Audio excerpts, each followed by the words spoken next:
Muy buenos días. Es un gusto estar aquí presente en este foro. Quiero agradecer primeramente al maestro Eliseo Muñoz Mena, presidente de la Asociación de Juristas del Estado de Chiapas. Así también agradecer al Poder Judicial del Estado de Chiapas, a la Asociación Civil Una Mano Más y a la Facultad de Derecho Campus 3 por la invitación y la oportunidad de estar en este auditorio. Muchas gracias. Es un honor para mí ver la asistencia de todos y cada uno de mis compañeros, amigos, docentes. Gracias por el apoyo, gracias por el cariño, gracias por el respeto. De la misma manera quiero agradecer la presencia de muchas personalidades que se encuentran en este lugar que enriquecerán, tengo la seguridad, esta ponencia. Al mismo tiempo, agradezco a cada uno de los alumnos que se encuentran en este foro, que tienen el deseo de escuchar, de saber, de entender cada una de las ponencias que aquí se están presentando. Gracias a todos por su asistencia. Gracias por estar aquí y gracias por escuchar. Quisiera iniciar estableciendo que México actualmente tiene una crisis económica bastante fuerte, una crisis que impacta negativamente a la seguridad humana, a sus habitantes, limitando en gran manera el pleno ejercicio de sus derechos fundamentales, derechos como son la alimentación, educación, salud y vivienda. Una de las consecuencias graves, en mi opinión, de este reflejo de la crisis económica se encuentra específicamente en el tema a tratar: vulnerabilidad de los derechos humanos del trabajador, causados en algún modo por el desempleo, la discriminación y la falta de justicia social. Esta problemática afecta principalmente a grupos en situación de vulnerabilidad, en situación de edad laboral, como son mujeres, adultos mayores, indígenas, migrantes, adolescentes, es decir, todos aquellos que se encuentran dentro de la rama del derecho social y protegidos por el mismo, quienes se ven obligados en gran manera a emplearse en trabajos inestables, ante la carencia de trabajos decentes, apegados a los principios y derechos humanos laborales fundamentales que garanticen un ingreso suficiente y equitativo, prestaciones sociales e igualdad de oportunidades. Todo ello, todo y cada uno de los puntos, todos y cada uno de los puntos señalados en este momento han sido vulnerados gravemente por esta crisis económica y la gran necesidad que se encuentra en nuestro país en este momento. Si bien en México la Comisión Nacional de Derechos Humanos no tiene competencia en materia laboral, el derecho del trabajo y los derechos laborales han sido establecidos como derechos humanos ante la Organización Internacional del Trabajo. Han establecido esto porque son garantía fundamental como oportunidad de ingresos, de derechos, de voz, de reconocimientos, de estabilidad familiar y desarrollo personal. Además, busca la justicia y la equidad de género. Por eso, la Organización Internacional del Trabajo hoy en día se ha preocupado en gran manera para que los derechos del trabajo y los derechos laborales sean consagrados en sus ordenanzas. La Comisión de Derechos Humanos también ha externado su preocupación por la situación de trabajadores y de trabajadoras y de sus familias, puesto que ellos, en medio de la crisis económica, se encuentran en un estado de pérdida de fuente de empleo y de desarrollo laboral. Y esto da como consecuencia a que imposibilita una vida y un desarrollo digno. De acuerdo a la Organización Organización Internacional del Trabajo, los derechos humanos laborales están siendo conceptualizados de esta manera. Son aquellos derechos humanos vinculados al mundo del trabajo, que se orienta a posibilitar condiciones mínimas de trabajo. ¿Qué quiere decir esto? Nos estamos dando cuenta que los derechos humanos de los trabajadores están vinculados a la actividad laboral.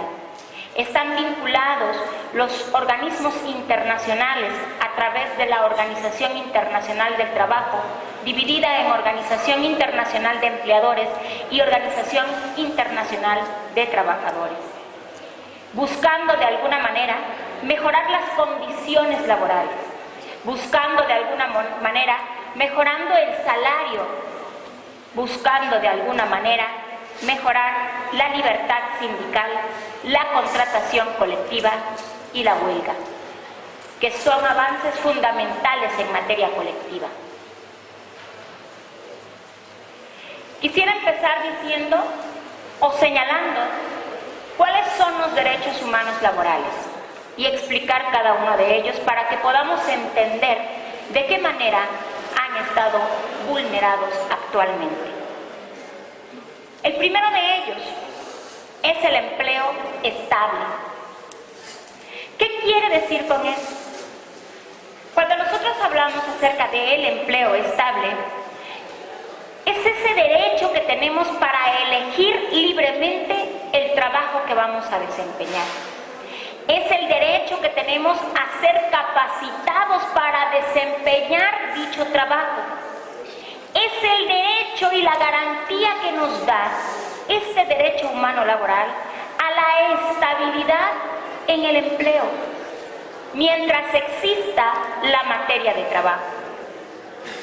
La protección misma al desempleo y la indemnización en caso de despido injustificado.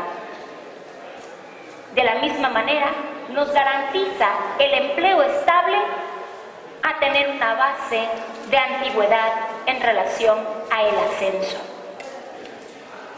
Es decir, se establecen 3 puntos fundamentales en el empleo estable: permanencia, protección a la injusticia y el ascenso.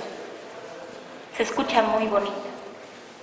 Yo no me canso de repetir a mis alumnos que la legislación laboral, la Organización Internacional del Trabajo y todos los medios que salvaguardan el ámbito social y el ámbito laboral como tal específicamente, es una poesía.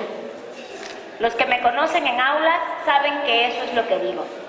Es poesía mi legislación laboral, en la mayoría de sus artículos. Está redactada con un sentimiento tal, y les digo a ellos, que enamora. Se los digo de otra manera un poquito más tranquila, ¿verdad? Pero sí, es básica y fundamental. El segundo, salario suficiente. El salario suficiente nos dice que consiste en una remuneración equitativa y satisfactoria. Nos dice que consiste en una existencia decorosa en el momento en el que nosotros adquirimos ese salario. Debe ser, como su nombre lo dice, suficiente. Que se traduce en una dualidad: salario igual por trabajo igual, que garantiza a los trabajadores y las trabajadoras su subsistencia cuando se jubilen mediante el sistema de pensiones. Todo eso conlleva los derechos humanos laborales, específicamente en salario suficiente. Tercer punto: condiciones satisfactorias de trabajo. Compete horarios de trabajo, descanso suficiente para recuperar energías, pues lógicamente empleadas en las actividades o los servicios que nosotros estamos prestando. Otra cosa hermosa: ambiente laboral laboral libre de hostigamiento moral y sexual, condiciones de trabajo seguras y saludables, así como indemnización por riesgos de trabajo, condiciones satisfactorias de trabajo, es decir, venir, trabajar felices, contentos, plenos, gozosos de la actividad que nosotros estamos desarrollando. Cuarto punto, seguridad social. Entendida, de acuerdo a la Organización Internacional del Trabajo, como la protección que la misma sociedad proporciona a sus miembros mediante una serie de medidas públicas contra las privaciones económicas y sociales que, de no ser así, ocasionan la desaparición o una fuerte reducción de los ingresos por causa de enfermedad, maternidad, accidentes de trabajo o enfermedades laborales, desempleo, invalidez, vejez y muerte. Es un derecho inalienable a hombres y mujeres y que por tanto no puede darse paz, según la Organización Internacional del Trabajo, si no existe de antemano seguridad social. Quinto punto, derecho de equidad de género. Este se basa en el principio de igualdad entre hombres y mujeres.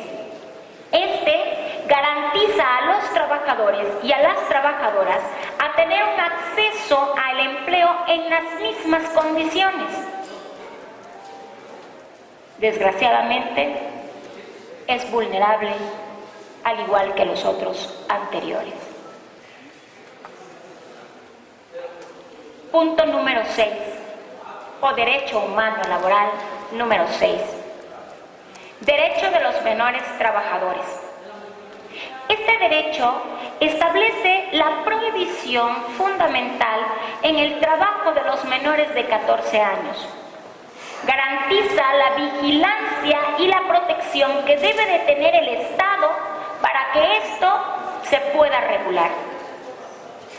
Para que de alguna manera se les pueda permitir a esos niños o a esos adolescentes laborar, pero sin que perjudique esta realización de actividades, continuar con sus estudios, estableciendo una jornada máxima de 6 horas para ellos. Desgraciadamente también plenamente vulnerable. No se necesita ser estudioso del derecho laboral para darnos cuenta de ello. Punto número 7. Libertad sindical. Esta es la posibilidad de asociarse y afiliarse para la defensa de los propios intereses. Esta también se encuentra consagrada en nuestra legislación, en nuestros artículos 355, cuando habla de la coalición, y el 356, cuando habla del concepto de sindicato. Para los que son mis alumnos, ya tienen la sonrisa en la boca, porque sabemos muy bien el concepto, que es la asociación de trabajadores para el estudio, mejoramiento y defensa de sus propios intereses. ¿Pero qué pasa acá? De alguna manera también está siendo vulnerado. Este principio o este derecho fundamental trata de proteger el derecho de asociación, trata de proteger la regulación de su vida interna a través de sus estatutos, trata de garantizar el respeto de los derechos humanos fundamentales a través de esta posibilidad de reunión en forma de asociación. Punto número 8. Contratación colectiva.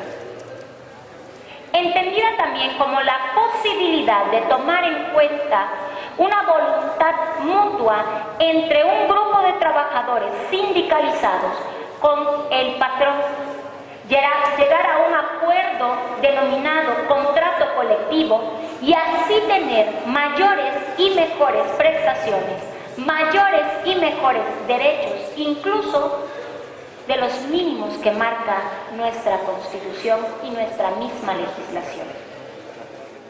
Punto número 9.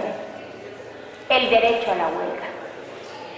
Ese derecho ha sido ganado a través de diferentes movimientos históricos, que mis alumnos, aquí presentes muchos, también ya lo saben. Todos nosotros conocemos diferentes movimientos que dieron como consecuencia muertes de muchos trabajadores en la búsqueda solamente de reducir su jornada laboral, que dieron como consecuencia el derecho a la huelga, que en algún momento histórico fue declarado como pleno delito, tipificado como tal. ¿Qué sucede acá? La huelga es un acto legítimo en defensa del patrón. Es un acto legítimo para poder exigir de alguna manera que el patrón se siente a dialogar con nosotros, los trabajadores, para formar un contrato colectivo y de esa manera encontrar mayores y mejores prestaciones laborales. Punto número 10. Irrenunciabilidad de derechos adquiridos.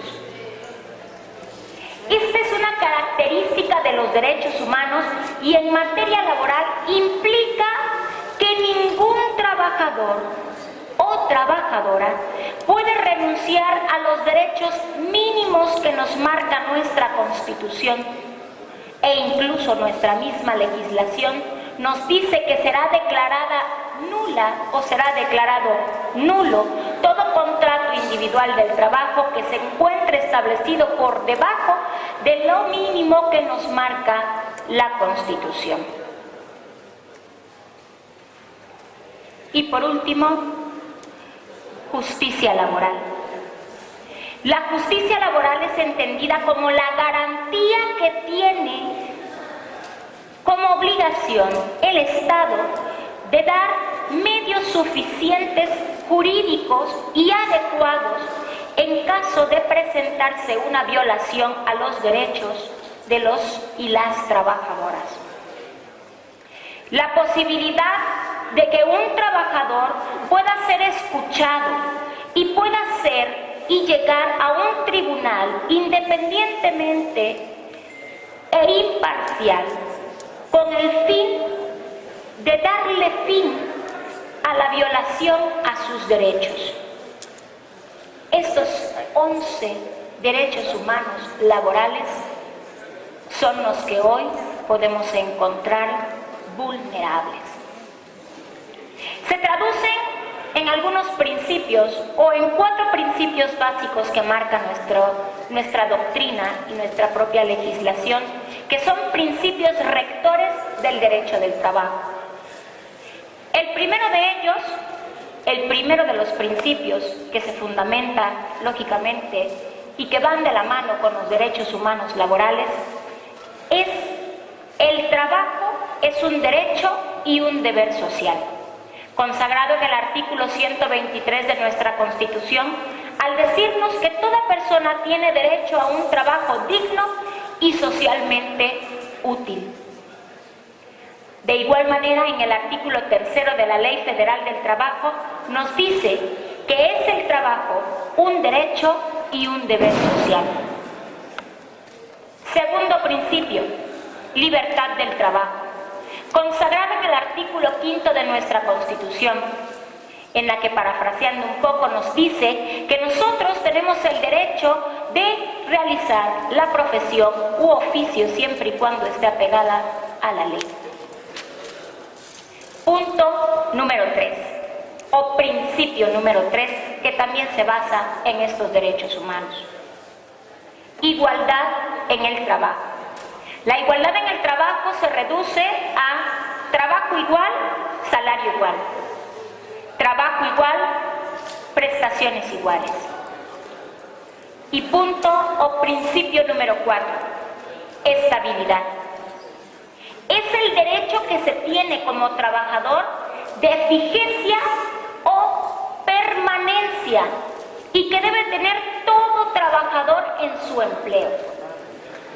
No podemos estar temerosos, no podemos estar violentados, no podemos estar en una inestabilidad laboral, porque eso se refleja en una sociedad. Y estos son los 4 principios básicos, fundamentales, rectores del derecho del trabajo, consagrados por una Organización Internacional del Trabajo que los establece en 11 puntos básicos. Actualmente, estos principios están gravemente vulnerados, no solo por aquellos que no se encuentran regulados en el ámbito o en el marco jurídico, porque no podemos tapar el sol con un dedo. Existen trabajadores que todavía no está regulada su actividad en nuestra legislación laboral. Pero no solamente ellos están vulnerados, sino también están vulnerados estos principios en relación a aquellos individuos o personas que teóricamente están reguladas por una norma de carácter social. Iniciaremos hablando de la misma Constitución. No me atrevería a hacer un estudio en este momento de manera específica de la Constitución misma, pero sí podemos hablar desde una perspectiva histórica. Sabemos que la Constitución de 1917 era vanguardista para su época. Fue un boom a nivel mundial, podríamos llamarlo así. Pero esto, un siglo después, ha quedado, en mi opinión, como un mero recuerdo histórico. Aunque no puedo dudar que todavía, como dijeran muchos, su esencia subsiste. Cuando nace el artículo 123 constitucional, siendo la base constitucional de nuestro derecho laboral, vuelvo a repetir, es una redacción poética. Al leerla, podemos decir, quiero trabajar. Toda persona tiene derecho al trabajo digno y socialmente útil. Pero ¿qué podemos entender por el término digno? En clase yo les decía que el término digno viene del latín dignitas, que significa valioso, pudiéndose traducir entonces de alguna manera como el derecho que tiene todo ser humano de ser valorado como ser individual y social. ¡Qué bonito! El derecho a ser valorado en tu trabajo, sentirte útil, sentirte indispensable para la empresa a la cual trabajas. Por lo menos una palmadita en el hombro no cae mal de repente. Juan Somovia, en 1999, director general de la Organización Internacional del Trabajo, en su informe definió a el trabajo digno o decente y expresó su sentir de esta manera. Es aquel servicio que se realiza en condiciones, óiganlo bien, de libertad, de igualdad, de seguridad y de dignidad humana. 4 puntos fundamentales para dar la definición de trabajo digno o decente: libertad, igualdad, seguridad y dignidad humana. Esta fue una forma de hacer frente al deterioro de los derechos del trabajo. Fue una forma de hacer frente a la desenfrenada economía de mercado en la que resulta descalificado el valor del trabajo y se pondera más la producción empresarial.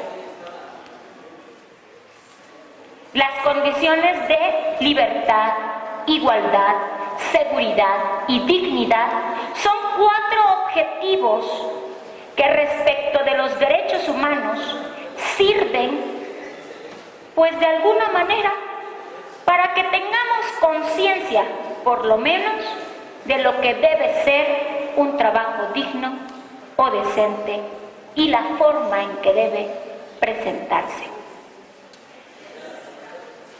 Si nos damos cuenta, la sociedad cambia a pasos agigantados. Me atrevo a decir que nuestra legislación, en el intento de alcanzar o ir a la par de estos cambios, ha dejado múltiples lagunas legales, dejando vulnerables algunos o muchos de los derechos que se reflejan en nuestra ley reglamentaria, la Ley Federal del Trabajo, intentando responder de alguna manera al binomio modernidad-empleo, violentando principios fundamentales como el de estabilidad en el empleo, entre otros. Intentaré ejemplificarlo en 3 momentos. Si me apoyan, por favor, con la siguiente diapositiva.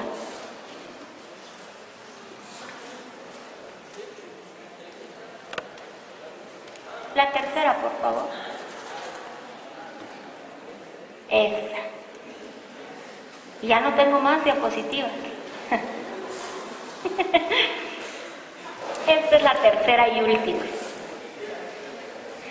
Decíamos que voy a intentar ejemplificar en 3 momentos fundamentales en cómo se han vulnerado nuestros derechos laborales, los derechos humanos del trabajador.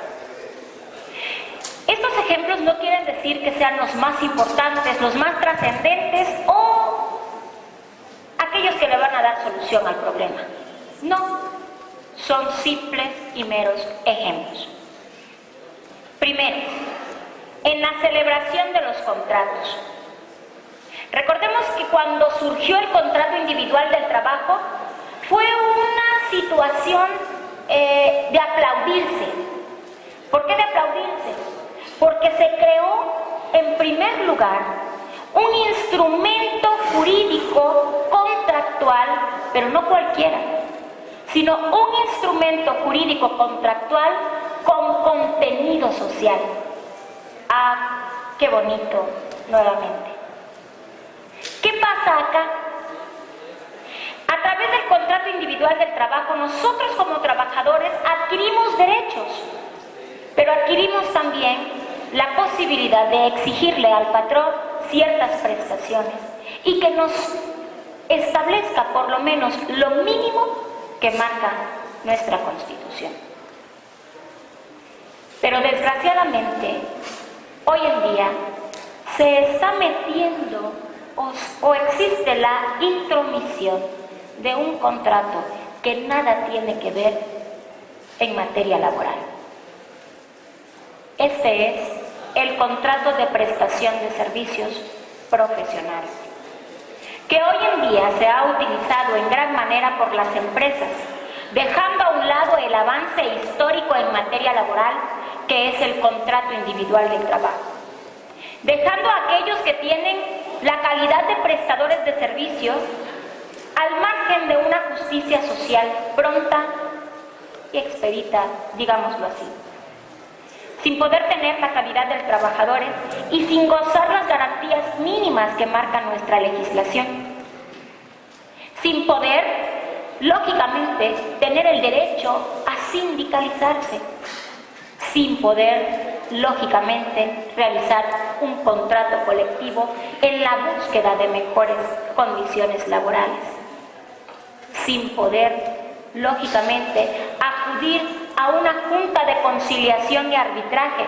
porque son plenos desconocidos y nos van a decir vaya a la banqueta de enfrente para que le dé solución a su problema, porque eso a mí no me compete.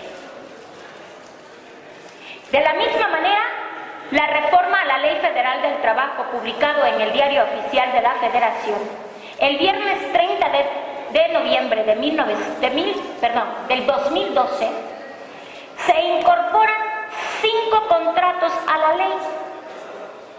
Estos son el contrato outsourcing, el contrato de temporada, el de capacitación inicial y el de prueba, así también como el de pago por hora.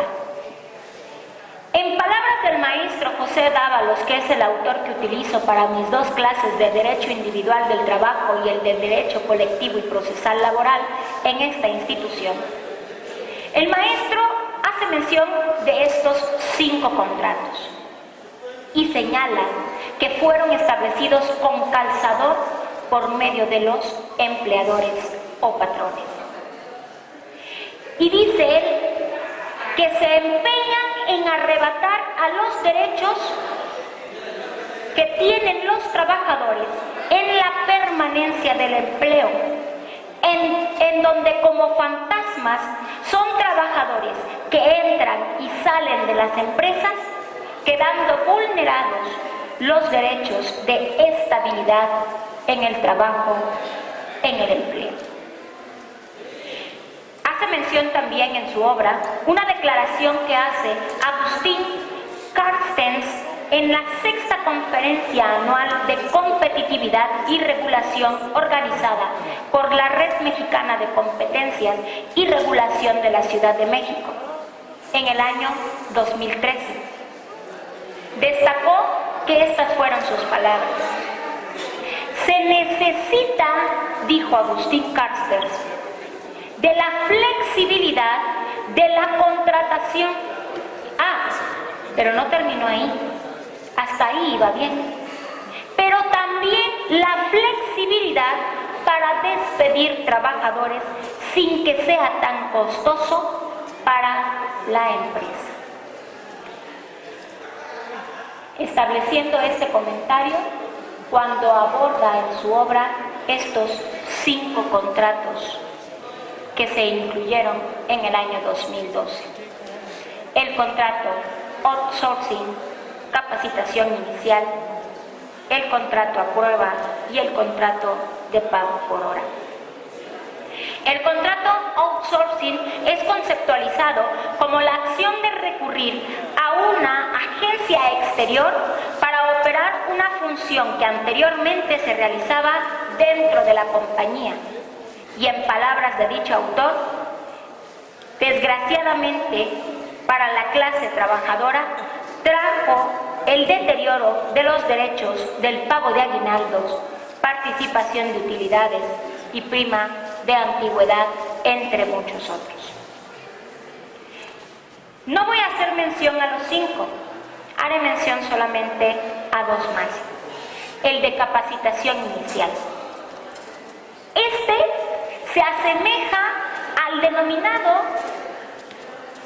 contrato o la figura del aprendiz que se establecía en la Ley Federal del Trabajo en el año 1931, que decía: es aquel en virtud del cual una parte se compromete a prestar sus servicios personales a otra, recibiendo a cambio enseñanza en un arte u oficio y la retribución convenida. Pero esto daba pie a que el patrón decidía si el trabajador satisfacía los requerimientos de la empresa, que en muchas ocasiones o en la mayoría de los casos nunca eran satisfechos. Entonces, el patrón podía de manera arbitraria romper o terminar la relación laboral. Esta figura del aprendiz fue suprimida en el año de 1970, pero paradójicamente en el año 2012 resurge como el ave fénix de las cenizas.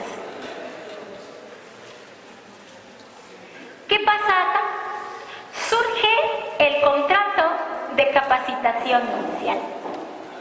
Este contrato es el mismo que la figura del aprendiz, llamado de una manera un poquito más decorosa, en donde el patrón decidía si el trabajador satisfacía los requerimientos de la empresa y sucedía que nunca lo hacía y terminaba de manera arbitraria la relación laboral.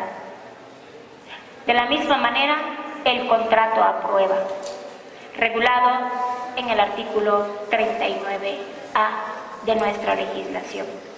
En la misma reforma laboral del año 2012, indica que si el patrón no acredita que satisface los requisitos, el trabajador se podrá dar por terminada la relación laboral sin responsabilidad para el patrón, dejando nuevamente en un estado de vulnerabilidad a la permanencia y la estabilidad, principio rector de nuestro derecho laboral. Segundo momento es la ejecución de los contratos. Hace algunos años, el trabajador solamente podía le era exigible actividades específicas que se encontraban en el contrato individual del trabajo. Después, los legisladores se dieron cuenta de que el trabajador, a pesar de que la ley decía que solamente podían ser exigibles los puntos específicos en la contratación individual, de todas maneras realizaba servicios adicionales a el patrón. Y en el año 2012 trata de regular esa situación, creando la figura de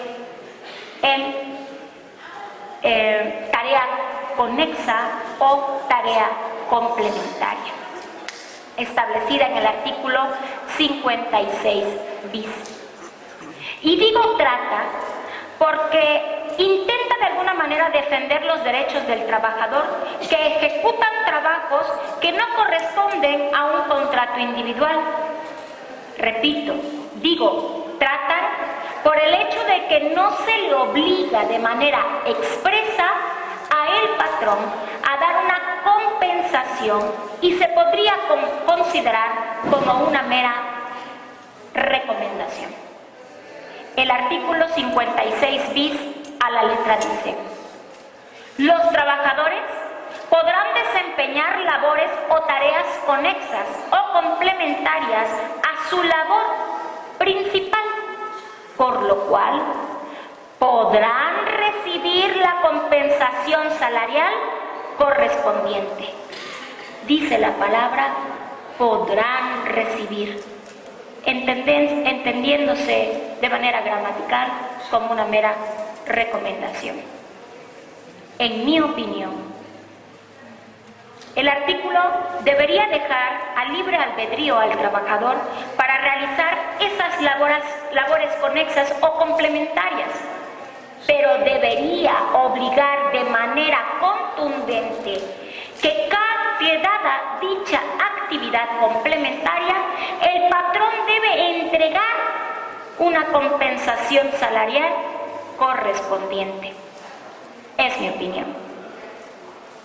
Otro caso, muy radical creo yo, y solo lo voy a mencionar como mera reflexión, es el del salario mínimo. Si bien es cierto, como les vuelvo a repetir, todo contrato individual será declarado nulo si está por debajo de las garantías mínimas que marca nuestra Constitución y nuestra misma legislación. Y ningún trabajador puede recibir un salario inferior al mínimo general o profesional cuando trabaje la jornada laboral máxima. Pero yo no me puedo olvidar de otro artículo que a mí me enamora. El artículo 90, párrafo segundo, nos dice: el trabajo mínimo debe ser suficiente para satisfacer las necesidades normales de un jefe de familia, en el orden material, social y cultural, y para promover la educación obligatoria de los hijos. Solamente me queda decir en este apartado,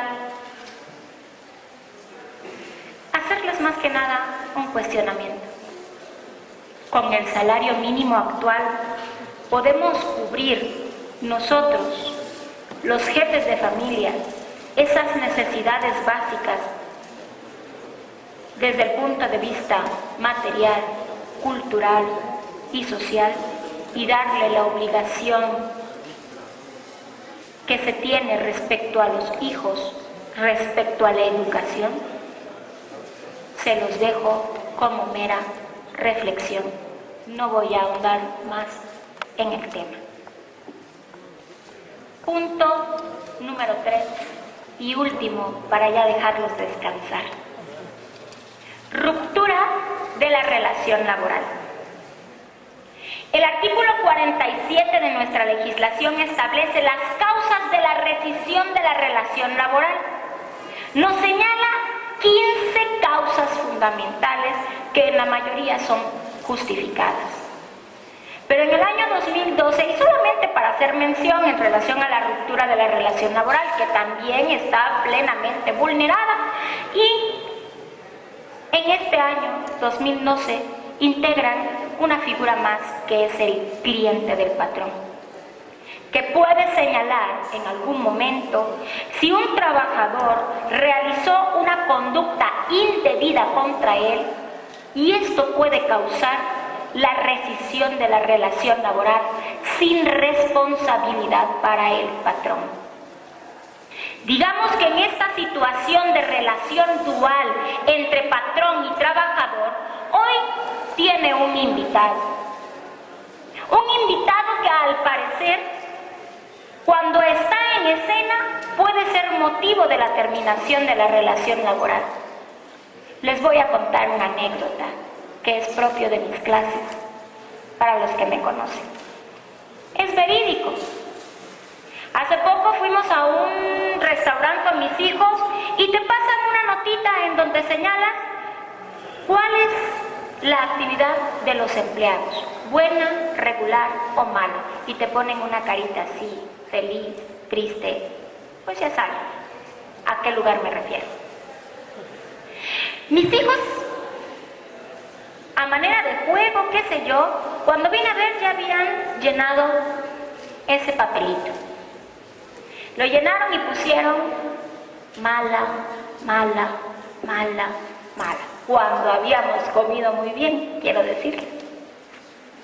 ¿Pero qué sucedió ahí? Automáticamente vino el jefe de meseros y nos dijo: señorita, dije, gracias por el favor. Me dice: vea usted, aquí se acaba de establecer una situación grave. Yo dije: ¿qué pasó? Fíjese que aquí acaba usted de poner que el servicio es malo. De acuerdo a este artículo a esta reforma del 2012, en relación al artículo 47, incluyendo hoy en día la figura del cliente del patrón, ese simple hecho pudo haber sido causa de la rescisión del trabajo. Lógicamente yo pedí disculpas, casi me paro a dar un discurso público para que por favor, no corrieran a la persona que nos había atendido. Una arbitrariedad como esa, establecida por unos niños, puede llegarse a dar una ruptura de la relación laboral. Grave problema hoy en día en la estabilidad del trabajo. Pero no quiero ser fatalista. Y ya para terminar, es muy cierto que uno de los caracteres del derecho del trabajo es que es un derecho en constante expansión, y de alguna manera hemos tratado de ampliar ese campo de aplicación del derecho social. Hemos quedado un poquito atrás a los cambios sociales que se han venido dando. ¿Hemos avanzado? Sí, mucho. Desde el punto de vista individual y qué decir desde el punto de vista colectivo. Pero nos falta demasiado por regular. La única recomendación es que nosotros como abogados y ustedes jóvenes como futuros abogados puedan estudiar y reconocer en qué parte de nuestra legislación y su aplicación se encuentran vulnerados los derechos humanos del trabajador, para que de alguna manera nosotros como abogados respondamos a el grito social de defender sus derechos. Para eso estamos, para eso somos, para eso estudiamos. Gracias.